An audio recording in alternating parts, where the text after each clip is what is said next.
Hey everybody, and welcome into Clearing the Benches. Today we're going to quickly discuss Craig Berube's dismissal as head coach of the St. Louis Blues.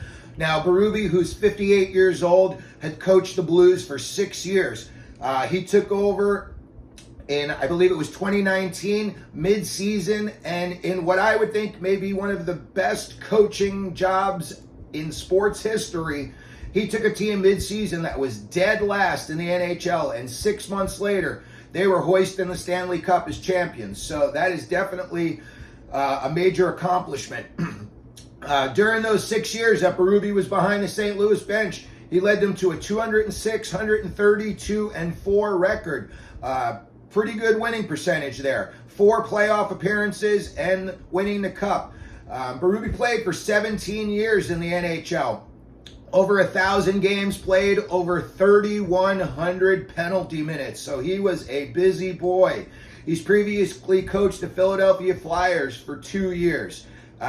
He and Ted Nolan, I think as of date, are still the only 2 coaches that are of First Nations descent. So that's pretty cool. As far as St. Louis goes, I think they had a lot of underachievers this year.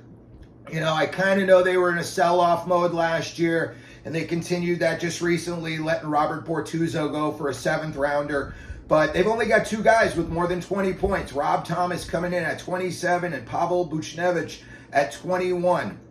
And when you go down that stat sheet, you look, there are a lot of minuses. And these guys are, some of them are -6, -9, -11. So now let's get to the guy that they bought in to replace Berube. Drew Bannister. Nothing new to the NHL. He played for 4 NHL teams.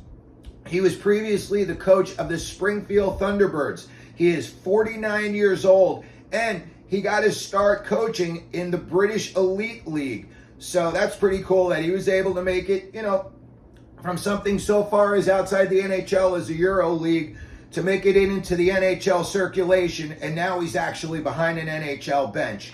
So let's see what Drew Bannister can do. If he's got any kind of motivational speeches, cracks the whip, let's see what he can do that Berube hasn't done. And as far as Berube goes, you know, it all depends on if he's still got the fire in his belly or not this year. I'm sure his phone's ringing right now. Teams are probably poking the bear, seeing, you know, if he wants to come out of the cave and coach. If not, I think he's probably going to take the summer off. And again, I think his phone's going to be ringing off the hook this summer. There's going to be a lot of teams that are going to be looking for a guy like him to put behind their bench. So, as always, if you could hit the like button, subscribe, and as always here at Clearing the Benches, let them know you're out there.